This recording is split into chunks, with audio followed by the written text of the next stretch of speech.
Amen. Gloire à Dieu. Quelle belle introduction. Amen. Que la paix et l'amour du Seigneur, que sa grâce soit avec nous cet après-midi. Alléluia. Je n'ai pas entendu une gloire à Dieu. Parfois, quand les disciples rentraient dans la maison des gens pour prêcher la parole, ils disaient que la paix soit avec vous. Si tu restes avec la bouche fermée puis tu dis Amen, tu ne les reçois pas. Parce que le mot de dire Amen, ça va dire oui, je l'accepte, c'est vrai, je le reçois. C'est la même chose. Amen. Alors, important savoir, important réagir. La réaction, elle va donner une compréhension à tous ceux-là qui viennent vous visiter, les réceptions laquelle vous reçoit la personne. Amen. J'ai dit que la grâce, la paix et l'amour de Dieu soient avec vous autres. Amen. OK. Comme si ça ne serait pas quelque chose d'extraordinaire. Écoute, hein? C'est quelque chose que les chrétiens qui dit qui est né de nouveau, il faut comprendre. Pas forcément, pasteur, c'est juste un petit détail. Ah, mais Dieu est tellement minutieux concernant les petits détails. La parole dit, si tu n'es pas fidèle aux petits, comment serais fidèle à des grandes choses? Alors, important d'observer tout à partir du début pour qu'à la fin de le projet, tout soit déjà complète. Amen. Je vais appeler Madame Françoise. Elle a quelque chose à partager ici. Gloire à Dieu.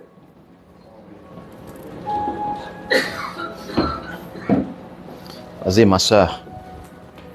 J'aurais une parole pour la dame qui est... Manon. Manon? Manon. Ce que je voyais dans mais Françoise, elle vient d'arriver. Oui. Hein? Oui. C'est correct? Oui. Ce que je voyais dans l'esprit, c'est que Dieu dit qu'il veut te bercer, qu'il veut te prendre dans ses bras. Mais il dit que d'être capable d'aller t'asseoir à côté de lui pour que tu puisses lui parler. Il dit, mon oreille n'est pas trop dure à entendre. Puis il dit, mon bras n'est pas trop court pour aller chercher qui que ce soit. Puis j'ai comme l'impression que tu as crié à Dieu, tu as demandé à Dieu de te parler. Et le Seigneur est avec toi, puis continue à œuvrer, puis à te rapprocher de plus en plus de lui. Et tu vas entendre sa voix. Amen. Gloire à Dieu. En même temps, j'ai dit bienvenue, Manon. La première fois à la maison. Gloire à Dieu. Est-ce que toutes les femmes ont parlé avec toi? Wow, c'est important. Les madames. Salutations à Manon. Première fois qu'il vient à l'église. Quelle est notre réception? Alléluia.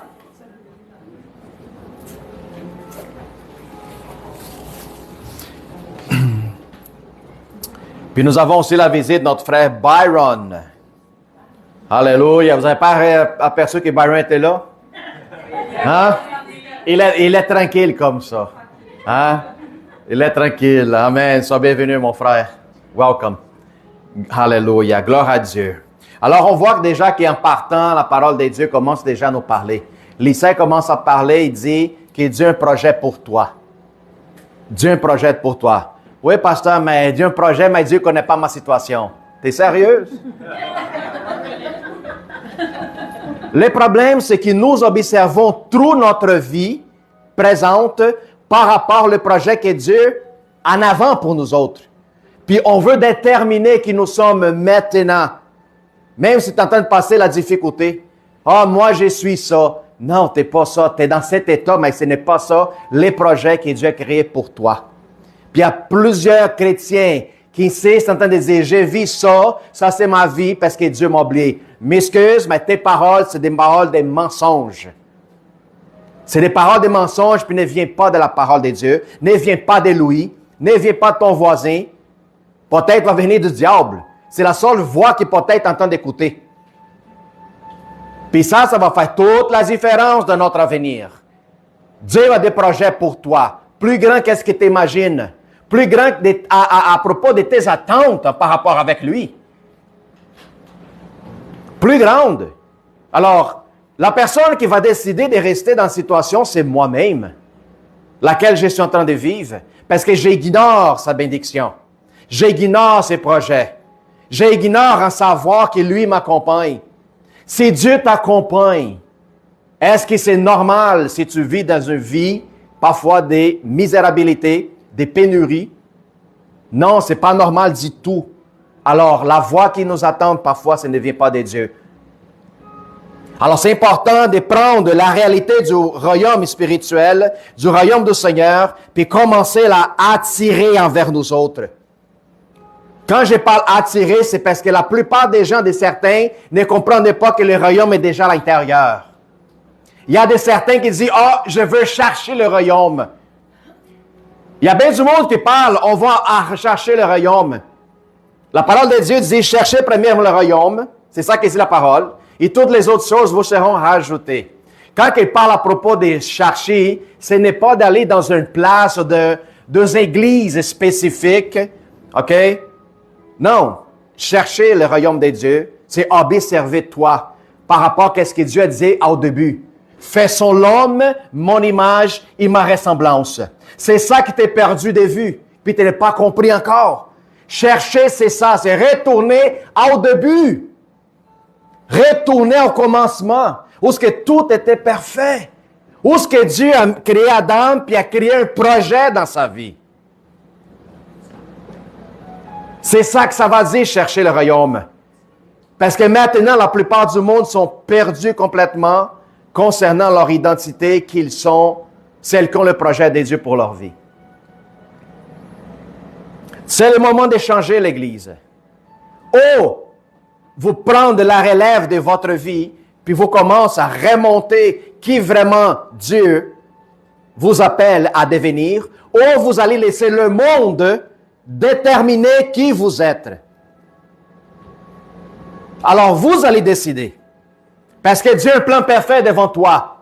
Il est en train de se battre pour ta réussite. Par contre, le monde, il y a un deuxième plan pour toi. Quel nous allons choisir? Quel des deux? Toutes les deux sont disponibles. Comment tu veux vivre? C'est toi qui décides. Je vais vous dire une affaire. La plupart des chrétiens, malheureusement, sont en train de vivre plutôt dans le monde. Comment que le monde a choisi comme style de vie pour les autres. Aujourd'hui, on va parler des choses extraordinaires. Benoît il a parlé ici, Galates 6:8.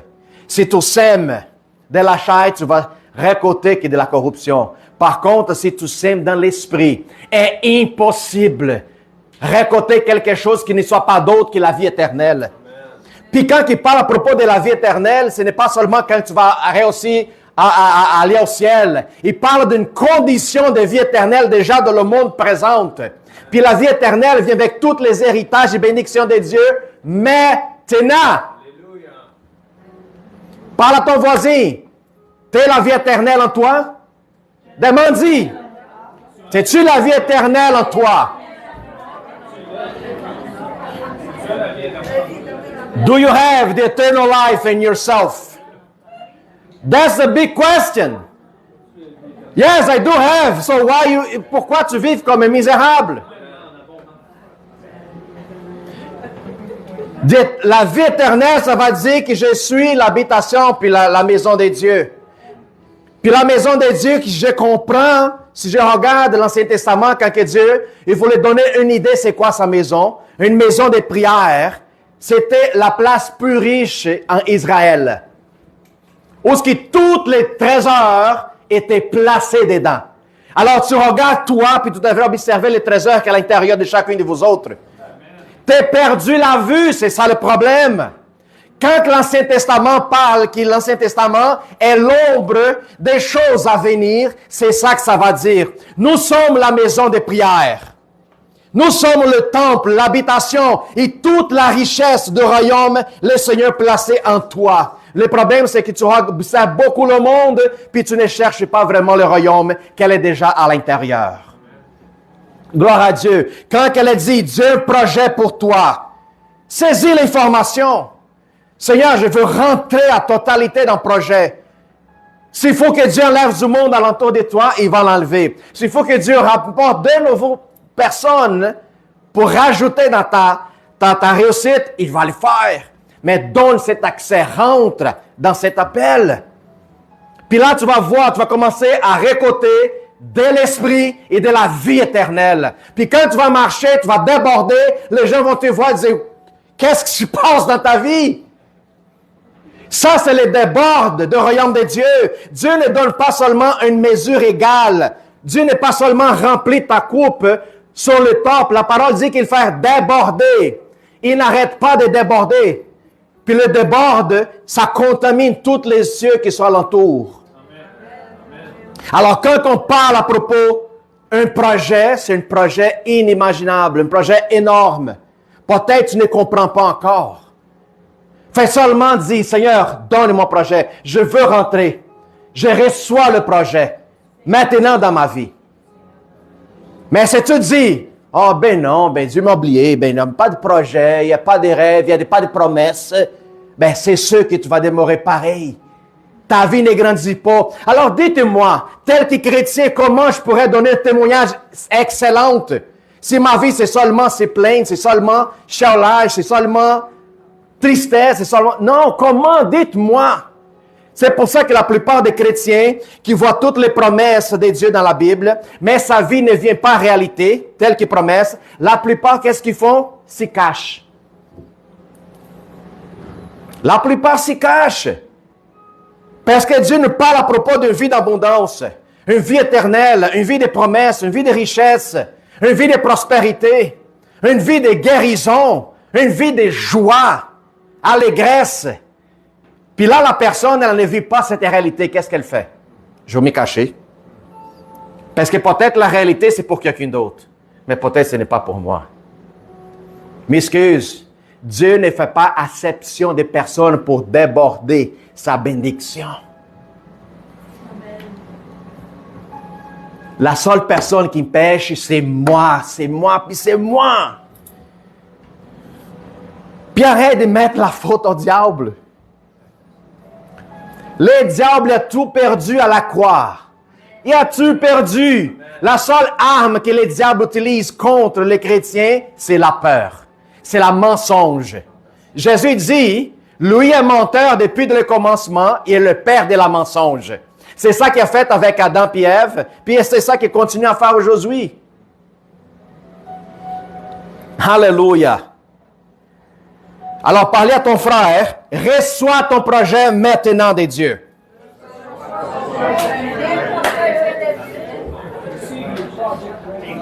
Reçois ton projet maintenant.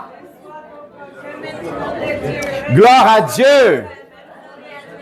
Yeah. Reçois ton projet maintenant de Dieu.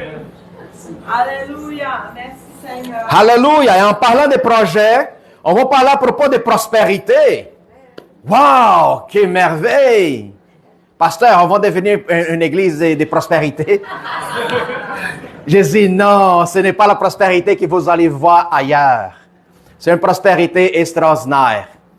Mais il y a un reflet aussi ici dans lequel la dimension de l'homme. Benoît mercredi parlait à propos de la prospérité. Il a parlé beaucoup à propos de ça. Puis j'espère que vous avez compris aussi qu'est-ce qu'il a dit. C'est important de saisir l'information. Je veux que vous compreniez 3 niveaux de prospérité. Puis ça, c'est la prospérité de l'esprit, prospérité de l'âme et prospérité du corps. Parce que nous sommes divisés en 3. N'est-ce pas? Alors, on va voir ça ensemble. Mais avant ça, on va prier. Alléluia, gloire à Dieu. Père éternel, on te rend grâce, Seigneur. Parce que tu es bon, Père. Il t'écoute nos prières, il t'écoute nos demandes. Seigneur, merci, Seigneur, pour tout ce que tu nous as donné. Merci, Seigneur, pour la personne qui tu es, Seigneur, dans notre vie, Père. Merci, Seigneur, pour les fruits et la nourriture de champ, Seigneur. Merci, Seigneur, pour la source d'eau, Seigneur, les rivières et la mer. Merci pour la pluie. Merci pour l'oxygène par l'air qu'on respire. Merci, Seigneur, pour la lumière du jour, du soleil, de chaleur. Merci, Seigneur, pour la beauté de la nuit, de la lune et des étoiles. Seigneur, nous louons ton nom parce que tu es grand et merveilleux, Seigneur. Merci pour le sacrifice et la croix. Merci pour le sang qui nous purifie. Merci, Seigneur, pour nous appeler enfants de Dieu. Merci pour nous donner ton esprit, Seigneur.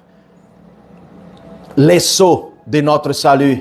Merci, Saint-Esprit, pour ta sagesse et nos capacités dans lesquelles nous ne sommes pas capables de faire. Merci pour nous utiliser, Seigneur, en plénitude, en abondance, Seigneur, puis devenir, Seigneur, des témoins vivants. Seigneur, je te rends grâce dans cet après-midi, que tu puisses parler à mon cœur et aussi parler au cœur de tous ceux qui sont présents, en train de préparer le terrain pour que la sémence elle soit placée et qu'elle puisse se multiplier, Seigneur, 130 000, 2000 fois en abondance, Père. Seigneur, que toutes les mauvaises croyances, Seigneur, que nous avons eues auparavant, Seigneur, dans notre vie, depuis notre enfance, Seigneur, qu'elle soit transformée, qu'elle soit changée maintenant. Seigneur, que les mauvaises croyances, Seigneur, que le monde essayait de mettre dans notre pensée, soient complètement brisées. Seigneur, je veux que tu nous conduis, Seigneur, dans ta vérité, dans ta justice. Seigneur, utilise chaque personne et tout ce qui bloque, qu'est-ce qui empêche de vous autres d'accepter le projet que Dieu avait préparé pour vous autres. Je chasse maintenant au nom de Jésus. Seigneur, libère, Seigneur, les projets d'abondance, prospérité, Seigneur, des richesses et une situation de prospérité spirituelle dans la vie de chaque personne présente. Je veux déclarer maintenant au nom de Jésus. Alléluia. Gloire à Dieu. Puis je veux dire bienvenue à toutes les frères et sœurs qui sont directement en live. Sois bénis vous tous. Continuez à nous regarder, nous écouter au nom de Jésus. Bienvenue. Amen. Alléluia. Amen. Alors, frères et sœurs, je vais essayer de vous expliquer de manière plus simple, OK, pour qu'on puisse rentrer dans ce que Dieu a préparé pour nous autres depuis le commencement. Puis ne sait pas tous qui sont en train de vivre cette réalité. Alors, nous allons parler de prospérité spirituelle. Puis je vais vous parler de chacune pour essayer de vous trancher d'une façon plus simple. J'ai certains versets que j'ai séparés pour chacun de cette prospérité. Puis je vais essayer de vous expliquer de manière plus simple, comme je vous avais dit. Écoute bien. Proverbe 22, 4. Je vais vous donner beaucoup de travail à Nadia. Il y a au moins 15 versets bibliques.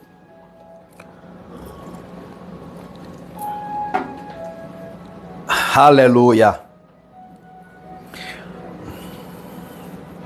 Les fruits de l'humilité, de la crainte de l'Éternel, c'est la richesse, la gloire et la vie. Amen. Alors, apporter un fruit d'humilité, qui ça va rapporter toutes les autres choses qui viennent avec. Ce n'est pas au contraire, OK? Il faut comprendre, un cœur humble, ça rapporte justement la crainte de Dieu. Et qu'est-ce qui suit après ça? C'est la richesse, la gloire et la vie. Quel exemple tu peux donner, pasteur? Salomon. Salomon n'a pas voulu recevoir quoi que ça de Dieu, sinon la sagesse divine. Quand que la sagesse est venue, la vie, l'abondance, elle a débordé en Israël. Amen. Jean 10, 10. Alléluia. Tout ça, nous sommes en train de parler des bénédictions de prospérité spirituelle. Ce ne vient pas de toi. C'est Dieu qui verse et c'est Dieu qui déborde. Le voleur ne vient que pour dérober, égorger et détruire. Moi, je suis venu afin que les brebis aillent de la vie et qu'elles soient dans l'abondance. Quand il parle à propos d'une vie abondante, on parle à propos d'une vie spirituelle, au niveau de l'âme, puis au niveau du corps. Par contre, cette prospérité, elle vient premièrement donnée à travers du Seigneur de notre vie. OK? L'ennemi, il vient pour agir de façon contraire à ce que Dieu préparait du début de notre histoire. C'est pour ça qu'aujourd'hui, il y a bien des chrétiens qui sont en train de vivre complètement dehors de leur réalité parce qu'ils n'ont pas compris à propos de ces trois prospérités. OK? Si l'ennemi vient dérober, dégorger, voler, le Seigneur vient pour remplir tes celliers. Il faut que tes celliers débordent. C'est ça la beauté de l'Évangile. Luc 6, 38.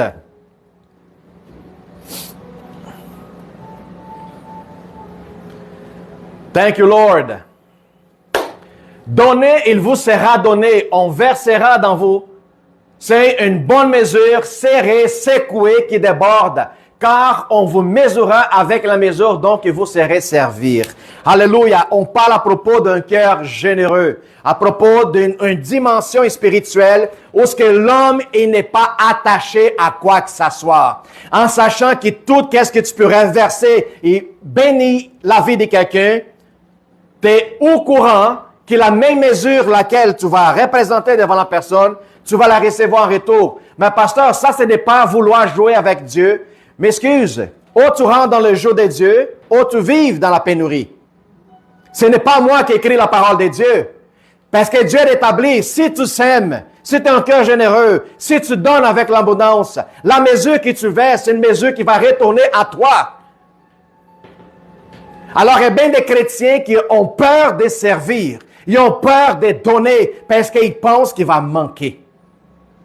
C'est ça le problème. Ça, c'est un principe spirituel qu'il faut que si tu es prospère au niveau spirituel, tu vas voir le débord arriver dans ta vie au niveau de l'esprit. Gloire à Dieu. Dis à ton frère à côté, je veux déborder dans l'esprit.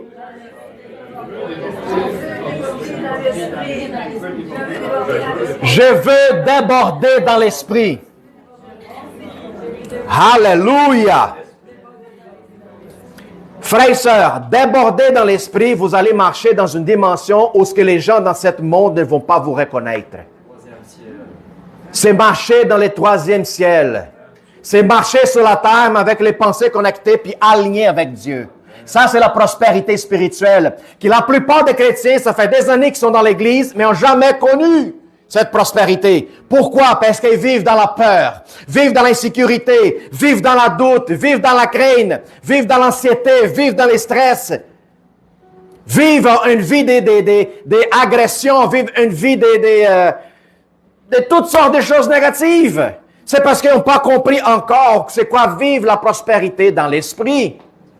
Je n'ai pas besoin de retenir quoi que ce soit. Pourquoi? Parce que tout ce que tu as besoin ne vient pas au niveau spirituel par tes efforts. Vient de notre Père qui est bon. Vient uniquement de lui. On va parler un petit peu plus concernant ça. Matthieu 16, 19.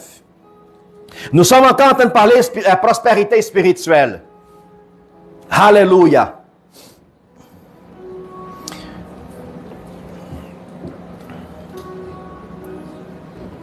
Je te donnerai les clés du royaume des cieux.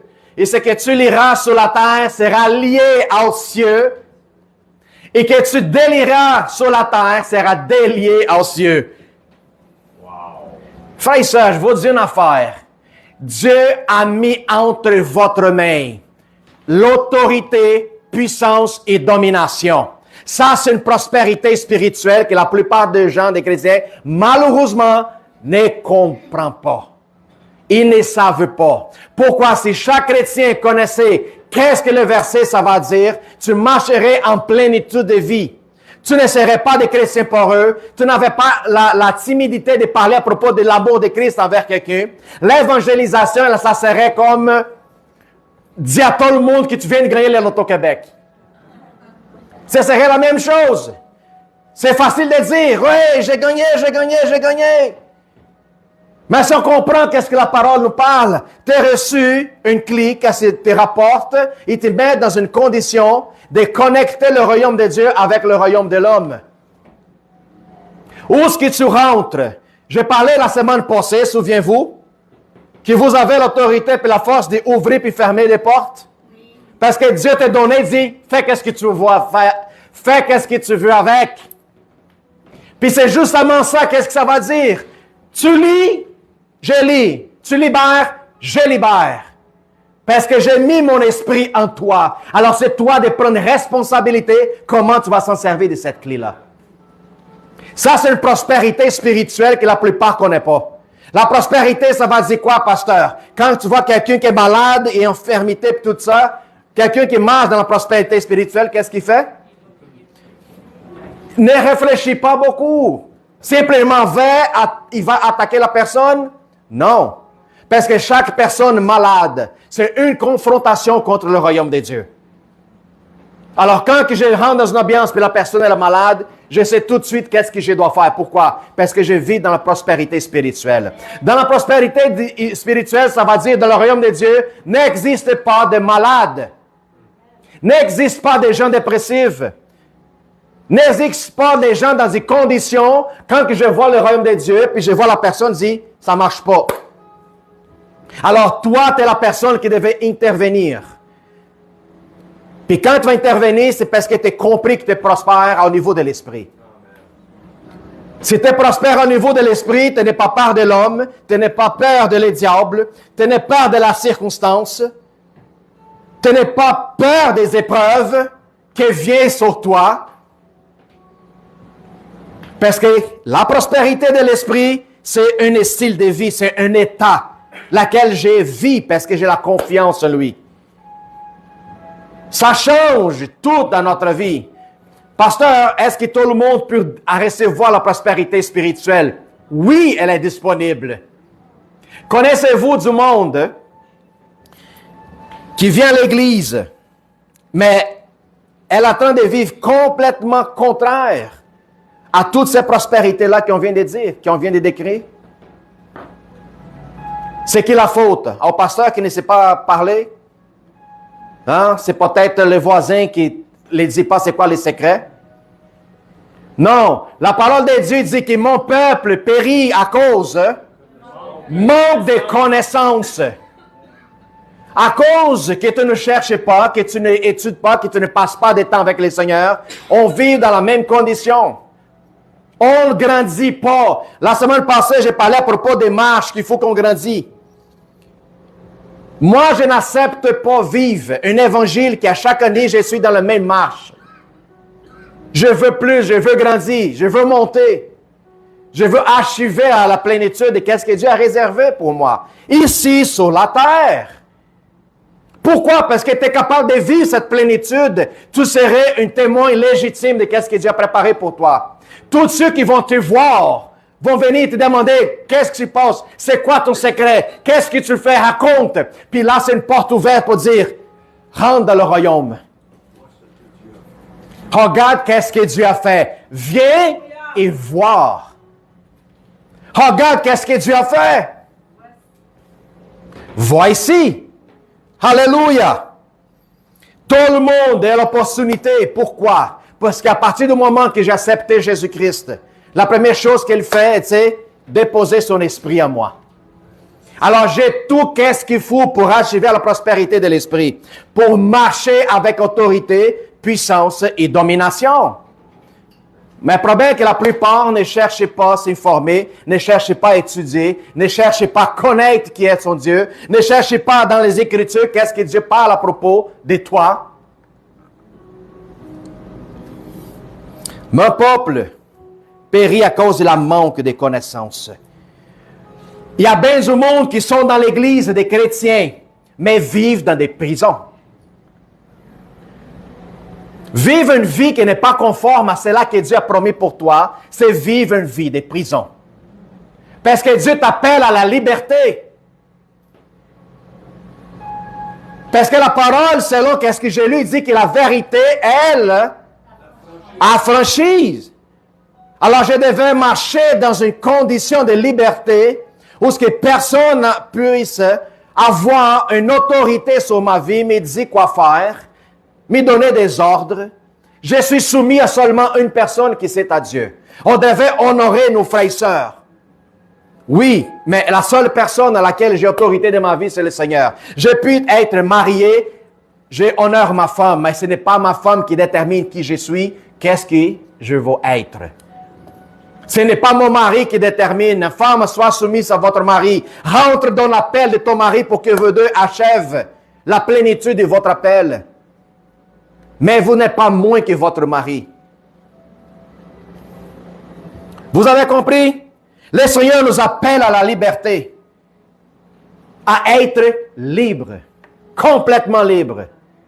Libre des soucis, libre d'inquiétude, libre de stress, libre de peur, de marcher dans la doute, d'être insécure, ne savoir pas quelle direction que je vais.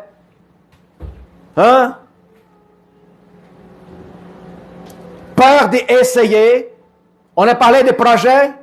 Peur d'essayer de nouveaux projets. J'ai parlé ici, ça fait 2-3 fins de semaine, j'ai parlé à propos de lancer vos talents. De lancer vos talents. Dieu a séparé les projets pour vous autres. Mais Dieu veut que vous avancez. Pasteur, je ne sais pas c'est quoi le projet.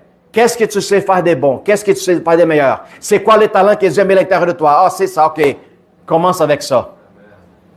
Quand tu vas réussir dans le projet, dans le talent que Dieu a sémé dans toi, tu vas voir que les gens vont commencer à te voir, vont t'observer. Tu vas attirer l'attention de beaucoup du monde. Quand toi, tu es dans une zone grise, personne ne te voit.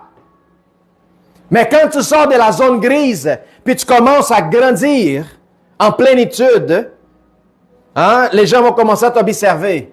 Tu vas recevoir des compliments, peut-être 3, 4. Par contre, tu vas recevoir beaucoup de critiques. Mais pourquoi lui? Pourquoi pas moi? C'est comme ça toujours. Alors, rentre dans les appels, rentre de ton appel, rentre dans cette puissance extraordinaire que Dieu a séparée pour toi, dans ce projet de prospérité spirituelle, de pouvoir grandir, de pouvoir manifester le royaume sur la terre. Je vous laisse cet dernier verset pour que vous compreniez. Si toi, tu as la capacité que Dieu t'a donnée de lier des choses sur la terre, il a délié, quelle d'autre chose tu vas demander de plus? Puis quand on parle de lier, ce n'est pas seulement au niveau de l'esprit, chasser des démons, délivrer les gens. Non, on parle à propos de la prospérité au niveau de l'âme, qui vont parler tantôt. Il y a au niveau des finances. Il te dit tout, qu'est-ce que tu veux devant toi? Qu'est-ce qui nous empêche? Le vieil homme. Il te tire par en arrière. Il dit, non, on va avancer. La discipline spirituelle. La discipline spirituelle. Parce qu'il y a beaucoup de gens qui n'avancent pas parce qu'ils ont peur de la honte. Ils ont peur de l'échec. Il y a beaucoup. Pourquoi que la plupart n'évangélisent pas? Mais pasteur, la première journée que j'essaie pour évangéliser, puis j'étais avec tout mon cœur, j'ai parlé de l'amour de Dieu, puis la personne dit, je veux rien savoir de ton Jésus. Puis là, je suis frustré, j'ai peur. C'est comme ça, malheureusement. Oui, pourquoi? Parce qu'elle pense qu'elle prêche l'évangile à cause d'elle. Non, elle prêche l'évangile à cause de lui. Puis lui, il se fait rejeter. Hein? Alors pourquoi tu penses que tu ne seras pas? Mais quand tu comprends la prospérité de l'esprit, tu vas prêcher, puis la personne va dire, je veux rien savoir, dit, pas grave, sois béni, je passe au prochain. Alléluia. Puis là, j'avance, je n'arrête pas. Tu ne vas pas rendre ma journée mauvaise à cause que j'ai reçu un non. Parce que tu as critiqué moi, que tu as critiqué mon Christ, mon Jésus, je ne veux rien savoir. Je passe à l'étape prochaine. Pourquoi? Parce que je déborde dans l'esprit. Puis ça, c'est accessible à vous tous. Si vous ne bordez pas dans l'esprit, ça va être très difficile de pouvoir évangéliser. C'est débordant dans l'esprit que ta lumière, elle va éclater puis être plus forte que le soleil. Personne ne sera capable de te rendre triste, dépressif. Non. Parce que la prospérité de l'esprit, elle était au-dessus de la dimension de l'homme. Elle opère dans la dimension de Dieu, qui c'est l'amour. Puis l'amour ne prend pas les choses à soi-même, seulement il libère. Tiens, sors. L'amour, point final. Thank you, Jesus. Qui va chercher ici la prospérité? Et spirituelle. Sa vie est une relation avec Dieu, la connexion avec son Père, qui lui ne marche pas, il flotte. Il n'y a pas de mauvais temps pour lui. Ça, c'est la prospérité spirituelle. Si tu as, gloire à Dieu. Lui, en deux pattes. Il sort des versets, bang, de Jésus. Wow! Thank you, Jesus. Quand je connais les projets Wow, c'est une coïncidence?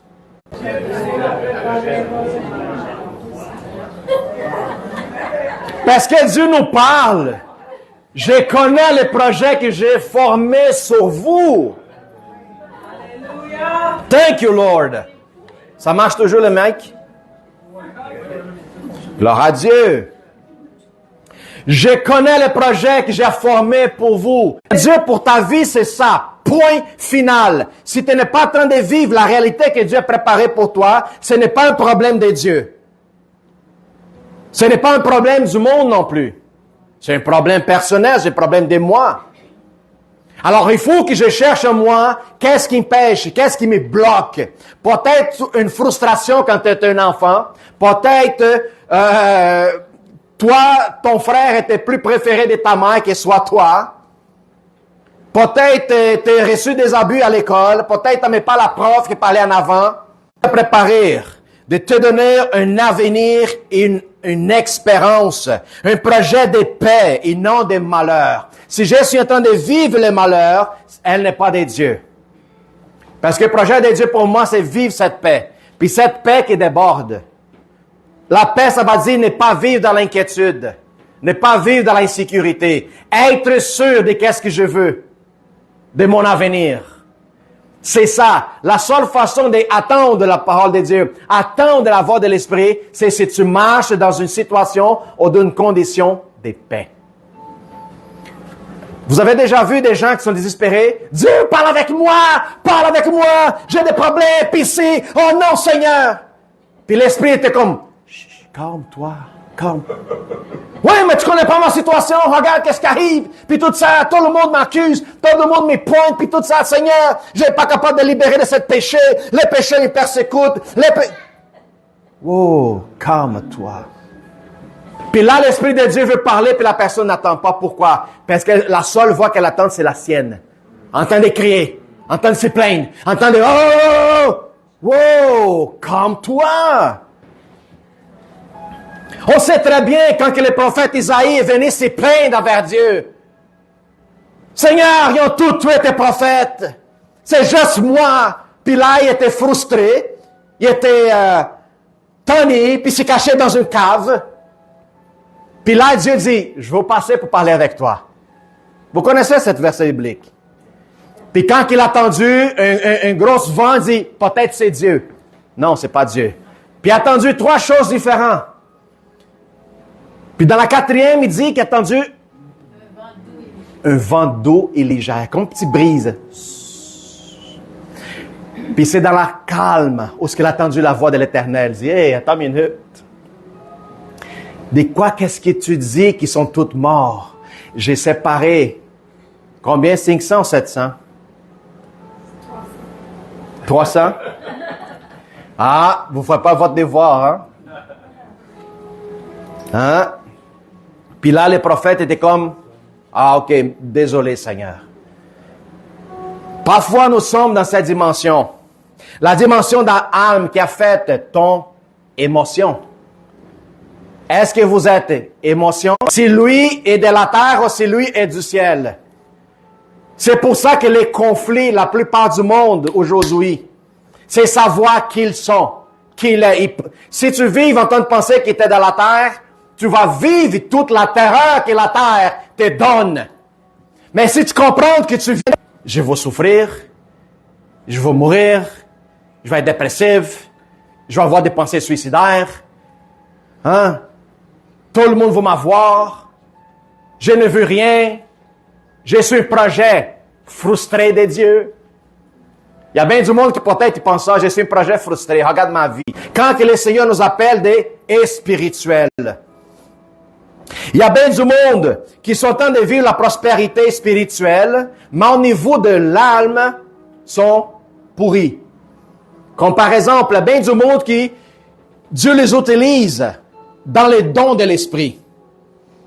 Il prie pour les gens, et les gens sont guéris, et elle explose. Elle pète les ballons. Oui, elle est nerveuse. Tu commences à parler mal de toi, puis tout ça, elle est impatiente. Puis tu te demandes, wow, qu'est-ce qui arrive? Parce qu'elle est prospère au niveau de l'esprit, mais elle n'est pas de prospérité au niveau de son âme. Pour nous enseigner, pour qu'on rentre dans le fruit de l'esprit, le contrôle de soi. Tu vas marcher dans la dimension de l'esprit, prospérité spirituelle, où il n'y en a pas de limite. Je vais opérer dans la guérison, dans la prophétie, dans tous les dons. Mais tu peux rentrer aussi dans la prospérité au niveau de l'âme, qui c'est justement les fruits spirituels. Paix. 1 Timothée 6, 17 et 19. Hallelujah. Thank you, Lord. Hallelujah. Est-ce que vous entendez capter l'information?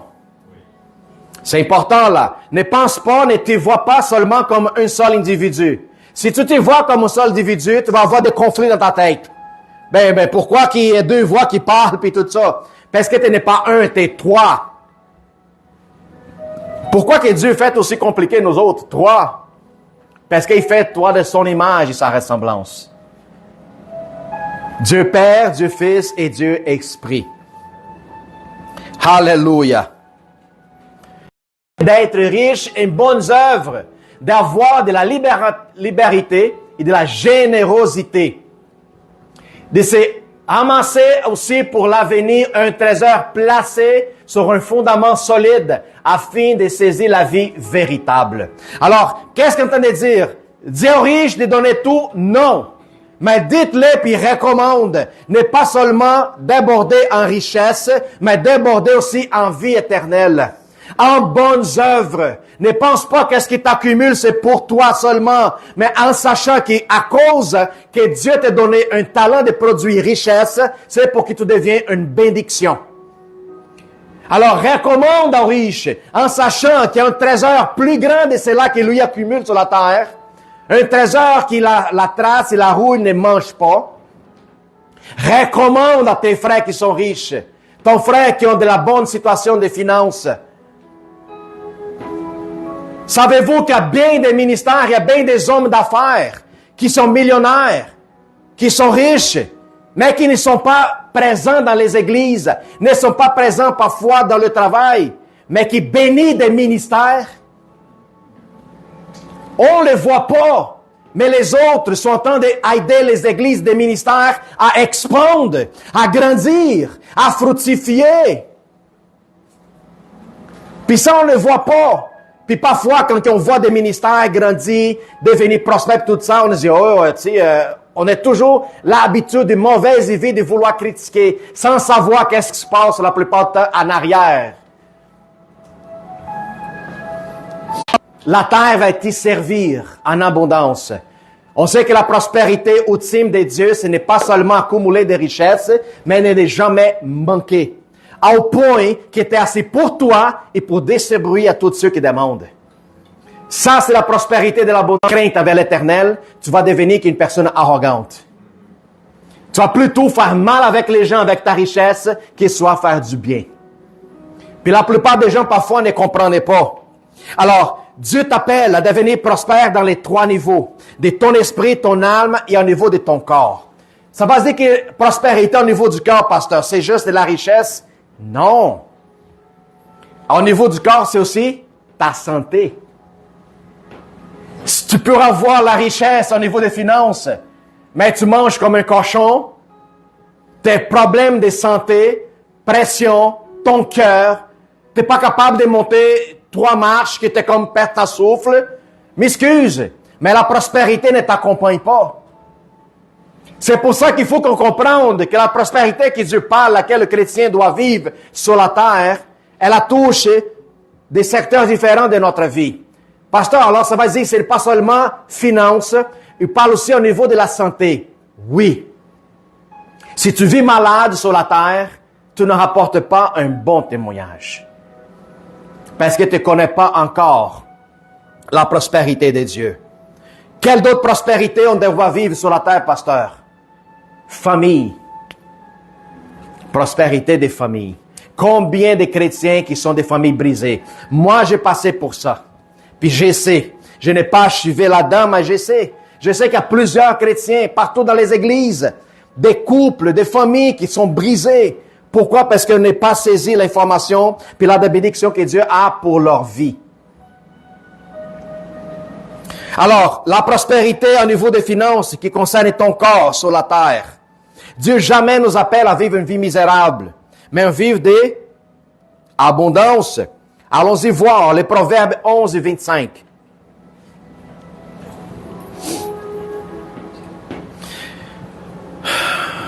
Alléluia.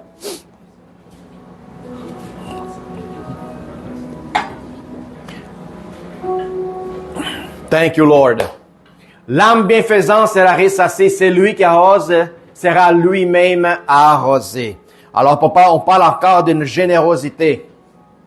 Où est-ce que tu ne retiens pas? C'est lui qui arrose sera aussi arrosé. De la même mesure que tu donnes, tu seras aussi donné. C'est des promesses de Dieu qu'on parle ici en Proverbe. Une âme bienfaisante. Un homme qui n'est pas attaché à quoi que ce soit sur la terre. Un homme qui vive en prospérité. Un homme qui vive en abondance. Un homme qui connaît les principes de Dieu. De la même façon comme qu'il arrose les autres, lui sera aussi arrosé. La même façon comme qu'il lui sème, il va récolter dans la même quantité. OK? Alors, pasteur, je peux devenir cet homme de Dieu tel qu'Abraham, tel que Jacob, tel qu'Isaac. Oui, tu peux devenir, frère et sœur. C'est pour ça, quand la prière, j'ai faite au début du Seigneur, enlève les mauvaises croyances. Parce que moi, quand j'étais petit, mes parents me disaient, touche pas l'argent parce qu'il est sale. Hein? Chaque personne que mes parents voyaient, des gens qui étaient prospères, ils parlaient mal à propos de la personne. Oui, lui pourrait être riche, mais il est mauvaise. Alors, il y a bien du monde qui prend une impression de vivre une vie en abondance sur la terre à cause que dans le passé, nos parents ou des gens qui nous entouraient quand nous étions enfants, nous avaient parlé mal concernant que les riches n'héritent pas le royaume de Dieu. Puis peut-être c'est ça qui t'empêche de grandir. C'est ça qui t'empêche d'aller plus loin. Quand on lit la parabole que Jésus parle à propos de l'homme riche, de le chameau, on regarde pas les restants du verset qui parlent. Il y a beaucoup de monde qui parle seulement dans l'histoire que les riches n'hériteront pas le royaume de Dieu. Mais pourquoi cet homme n'héritera pas le royaume? Parce que son cœur n'était pas placé en Dieu. Lui a décidé de garder ses matériels, de garder sa richesse, puis ne pas rentrer dans l'aiguille. Si vous êtes ici dimanche passé, vous savez très bien qu'est-ce que je parle. C'était l'esprit. Qui t'a donné cet esprit? Le Seigneur. Basé en quoi? Dans une bénédiction. Parce que tu l'as accepté, son fils. La bénédiction de Dieu, elle est limitée. Est-ce que la bénédiction de Dieu, elle est limitée? Non. Ah non, merci beaucoup. Alors, vous pouvez expérimenter plénitude de vie en tous les niveaux que vous désirez. Parce que Dieu ne retient pas des bénédictions à tous ceux qui lui a déjà donné son esprit. Avez-vous compris cette réalité?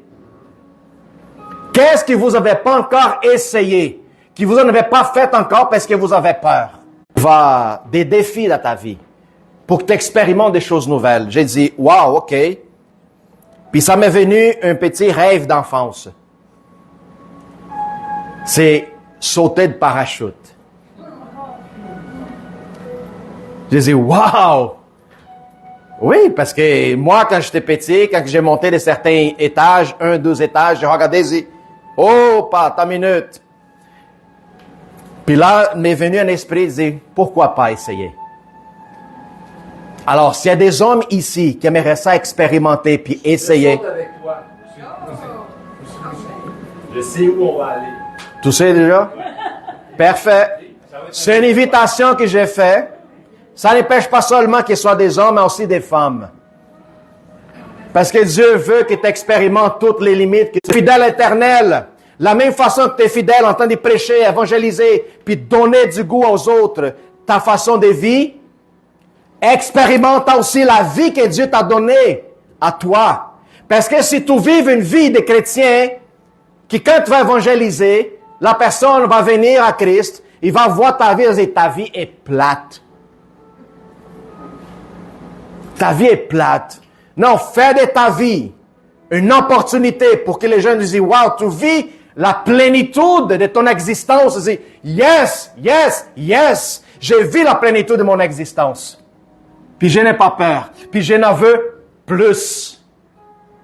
Parce que chaque défi que j'ai fait, que j'ai réussi, je passe dans le prochain défi. Oui. Thank you, Jesus. Où est-ce que nous sommes? Alors, bénédiction. Vous n'avez pas de quoi à demander à Dieu parce que tout déjà vous été donné. Vous avez déjà reçu la bénédiction de Dieu. Maintenant, c'est prendre possession puis vivre cette existence. Gaspille qu'est-ce que Dieu vous avait donné, frères et sœurs. Benoît ici tantôt parlait. Vous avez des poches pleines, des semences. Mais pasteur, c'est quoi le rapport avec la semence avec les sautées de parachute? Quand tu vas aller voir les gens, qu'ils soient parachute ou d'autres choses, quand tu vas sortir de ta zone de confort, de rester toujours dans la maison, ou faire toujours des choses répétitives, qui ta vie parfois est plate, parce que tu vis comme un robot, tu n'expérimentes pas de choses nouvelles. Si jamais tu sors de ta zone, puis tu vas faire des choses nouvelles, tu vas connaître de nouveaux mondes. Puis peut-être c'est l'instructeur des parachutes qui te besoin de parler de Christ. C'est peut-être le gars qui t'instruit à faire du canot, là, qui a besoin d'écouter la parole de Dieu. Peut-être c'est le gars que tu vas à Québec pour faire des tirs à la cible, qui a besoin d'attendre la parole de Dieu. Alors, les opportunités sont là. Ne vous privez pas. Dieu ne nous avait pas donné l'esprit pour qu'on vive privé de la vie, non, mais pour qu'on puisse la vivre en plénitude, en liberté. Puis si vous vivez en plénitude, les gens vont vous voir et vont dire, wow, c'est quoi ce débordement de plénitude en toi? Tu fais tout dans ta vie, tu fais tout ce que tu veux. Ah, viens connaître mon papa. Viens connaître mon papa. Viens connaître. Fais de ta vie, ton style de vie, une opportunité pour que les gens demandent comment tu es capable de vivre dans cette manière. Comment c'est possible? Ta vie, dis à ton frère à côté, ta vie est une bénédiction.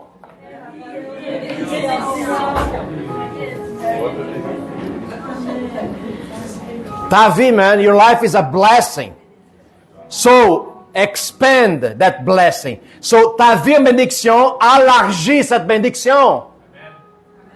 Amen. C'est ça qu'il faut qu'on comprenne. Élargis la bénédiction, puis laisse que le monde voit ton style de vie en Jésus-Christ.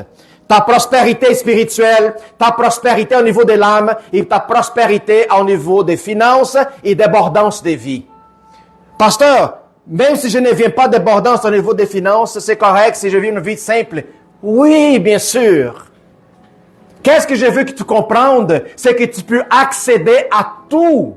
Mais si tu décides en toi vivre une vie plus simple, c'est correct. Vous avez compris ça? Alléluia. Philippiens 4, 19. Thank you, Lord Jesus.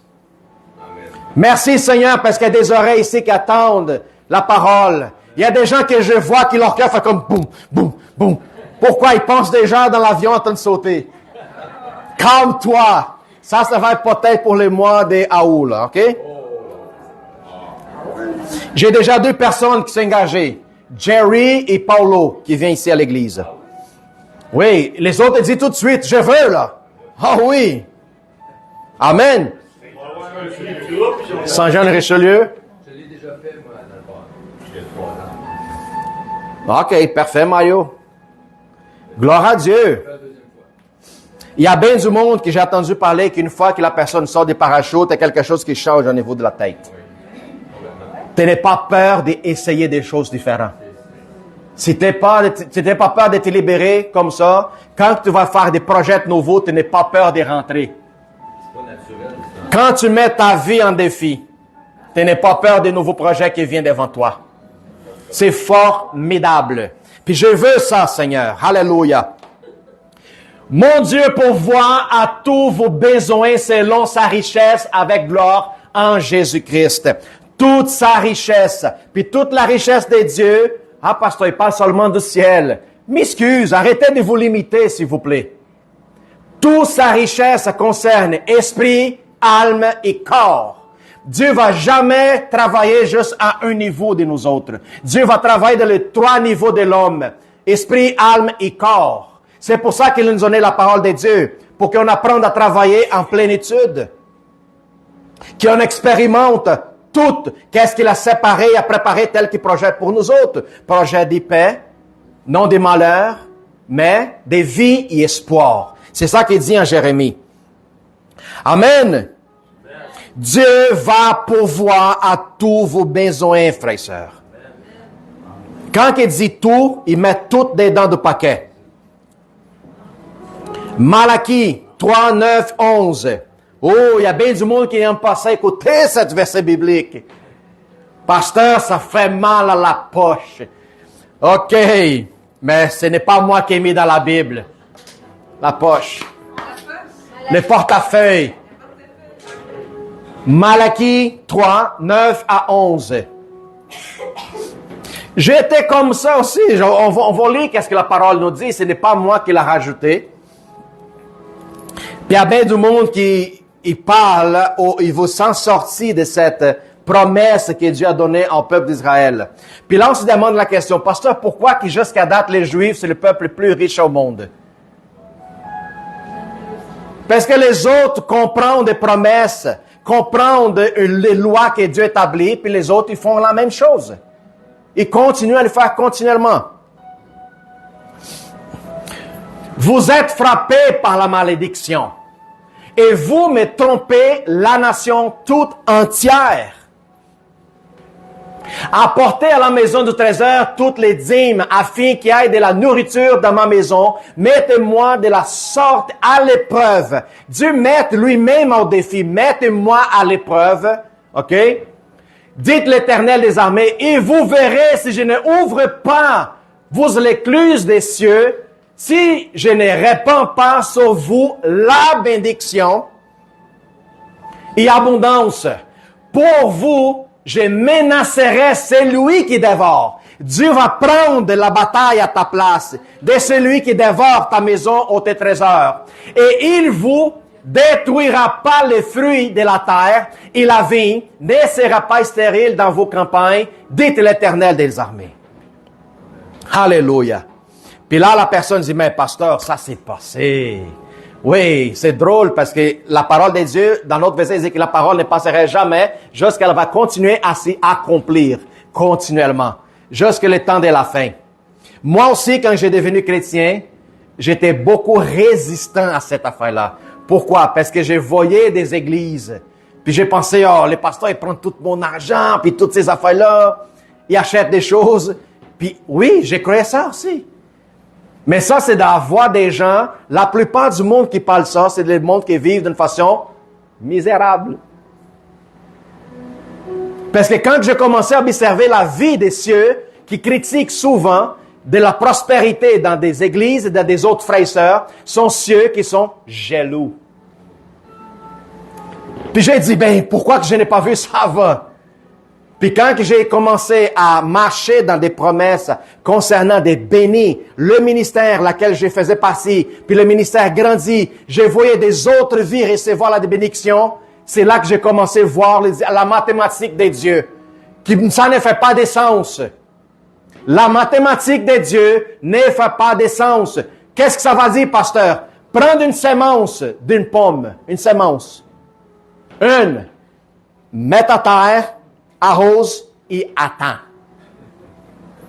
Quand la sémence va grandir, elle ne va pas devenir un arbre puis va te donner une pomme. Elle va te donner des centaines et des milliers de pommes. Ça, c'est la mathématique de Dieu, que la plupart du monde ne comprenait pas.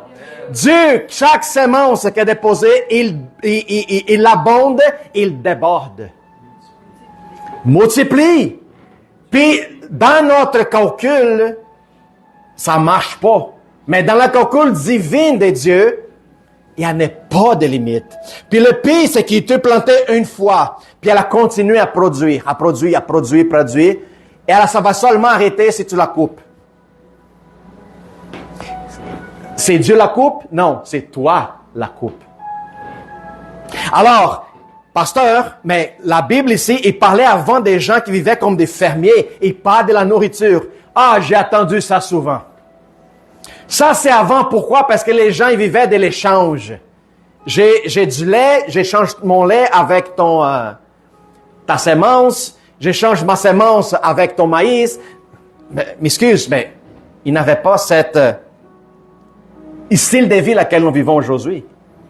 Est-ce que nous sommes tous ici fermiers? Non. Mais nous tous avons un travail. Puis c'est le fruit de ce travail qui a le même poids qu'est-ce que les fermiers dans le temps, ils produisaient. Est-ce que quelqu'un ici vive de l'échange? Hein? Non, personne qui vit de l'échange. Hein? Non? Tu penses que tu ne vis pas de l'échange, mais tu vis de l'échange. Toi, tu vis de l'échange. Toi, tu vis de l'échange. Avant, les gens vivaient de l'échange, de la bouffe. Des trocs.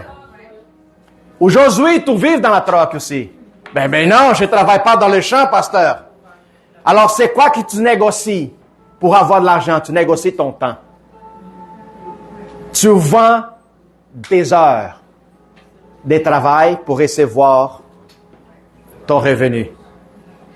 Vous avez compris? J'échange mon heure, j'échange mon temps, j'échange ma vie pour recevoir le revenu qui c'est la production de mon travail. Alors c'est ça, c'est le même principe, ça c'est la même chose. Alors, si je décide de devenir un homme avare, en tout qu'est-ce que j'ai produit, je retiens pour moi, puis je n'arrive jamais à s'aimer de droite à gauche, en avant, en arrière. Je veux jamais recevoir la multiplication de l'abondance de Dieu dans ma vie. Parce que tous ceux qui sont avares vivent dans la peur, vivent dans l'insécurité, ils ne marchent pas par la foi.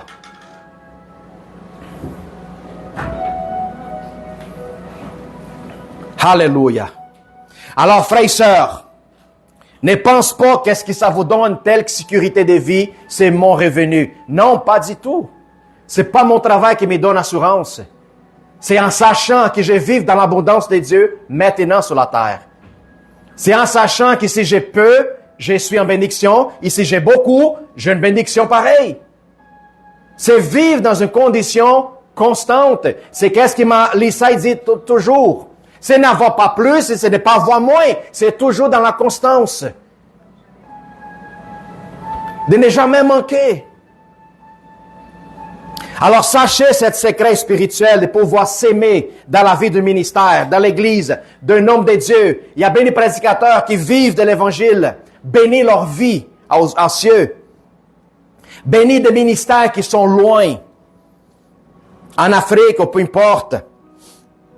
Alléluia. Puis vous allez voir la promesse de Dieu dans votre vie. La bénédiction de Dieu concernant l'argent, la sémence de l'argent, elle ne vient pas seulement dans une dimension, elle vient dans une dimension pleine, abondante, débordante. Nadia, 3 Jean 1, 2. On est presque en train de finir, frères et sœurs.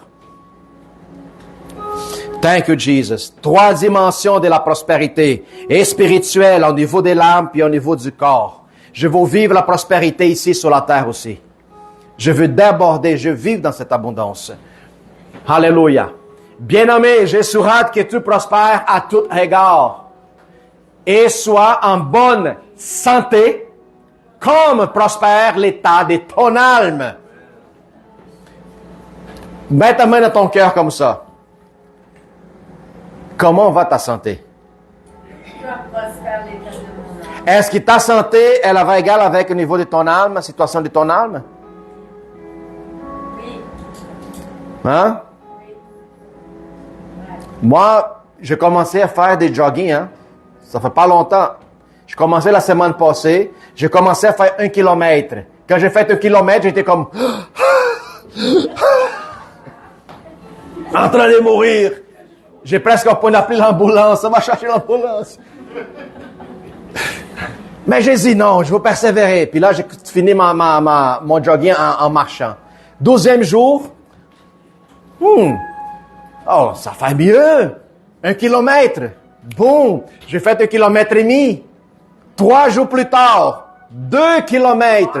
Puis là, j'ai partagé ça avec Benoît. Benoît fait presque 5 kilomètres par jour. J'ai pas encore arrivé à ce niveau, Benoît. 6, parfois.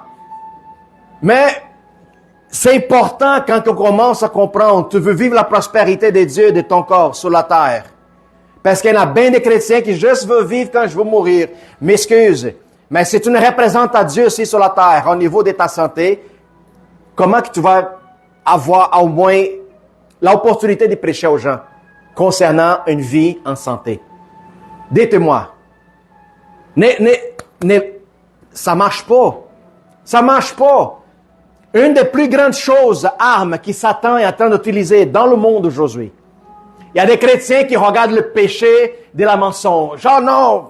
Ils regardent le péché de l'adultère. Oh non, je veux rien savoir. Ils regardent le péché de la pornographie. Oh non, ça fait beaucoup de temps que je suis libéré. Ils parlent de toutes sortes de péchés alentour, mais oublient un péché que le diable est en train d'attaquer en plénitude, en totalité, puis les gens ne s'y rendent pas compte. Pourquoi qu'il y a des chrétiens nouveaux, jeunes, qui sont en train de mourir? C'est quel, pasteur? Gloutonnerie. Gloutonnerie. Ils sont en train de manger de toutes sortes de cochonneries. Gourmandises. Qui sont bourrées avec du sucre. De toutes sortes de cochonneries. Puis le diable dit, ah oui, mange. Quand tu arrives à 55, quand tu vas arriver à 55, à 60, qui c'est le top de ta clarté spirituelle, au niveau de ton âme, puis tu dis, wow, Seigneur, j'ai mis ça dans les nuages. Oh. Puis là, tu tombes, tu crèves. À 55, à 60. Ça donnait quoi? Je veux voir la santé au point d'avoir 90, 100 ans, puis entendre marcher, puis prêcher. Dieu va réjouir si tu commences à obéir cet niveau de promesse, que tu prospères à tout regard. Dans ta santé surtout. Sois responsable. Responsable. Ne pense pas avec ton estomac, pense avec ton cerveau. Oh, je suis stressé, il faut que je mange. Non, ton problème d'anxiété, c'est pas une question de nourriture. Deal avec ton problème au niveau de ton âme, ton trauma, dans ton passé, que tu vas arrêter de manger comme ça. Ah non, j'ai besoin de pilules. S'il vous plaît, c'est où notre témoignage qu'on donne au monde? Nous sommes censés de vivre en plénitude de vie. Sois prospère et bonne santé comme prospère ton état de ton âme. Alléluia. C'est qu'est-ce que Dieu souhaite à propos de nous autres. Une vie abondante, une vie prospère. Et pour finaliser, le psaume 37:4. Puis si tu commences à marcher dans la prospérité de l'esprit, prospérité de l'âme et la prospérité de ton corps, Dieu ne va pas te limiter à quoi que ce soit, frère et sœur. Puis c'est ça que les psaumes nous parlent. Fais de l'Éternel tes délices. C'est quand tu comprends de l'information, quand tu saisis les messages. Fais de l'Éternel ton délice. Rentre dans les bras de papa, puis laisse-lui te bercer. Hein? Fais de lui ta délice. Et il te donnera ce que ton cœur désire. Il n'y en a pas d'empêchement, il n'y en a pas de blocage, il n'y a rien de tout. Il te donnera qu'est-ce que ton cœur désire. Puis là, les gens ne vont pas voir de différence entre toi et ton papa. Je ne sais pas si vous avez des garçons ou les mamans ont des filles. Quand votre fille ou votre garçon était petit, puis vous marchez avec lui dans la rue, puis les gens viennent et voir et disent « Oh, tu ressembles à ton papa! » Oui? Oui! C'est le désir de Dieu qu'on rassemble à lui en plénitude d'esprit, âme et corps. Quand il a décidé de faire « Faisons l'homme, mon image, ma ressemblance », c'est ça que lui attend de toi, comprendre aujourd'hui, cette réalité. Vive cette réalité. Quand que Dieu a créé Adam, est-ce que dans le paradis, Adam était prospère? Oui. Alors la prospérité que vous connaissez, que les gens parlent seulement au niveau d'argent, ce n'est pas cette réalité que Dieu nous a préparée. C'est une prospérité encore qu'on vivait dans le paradis. Parce que ça donne à rien, j'ai produit des richesses dans la terre.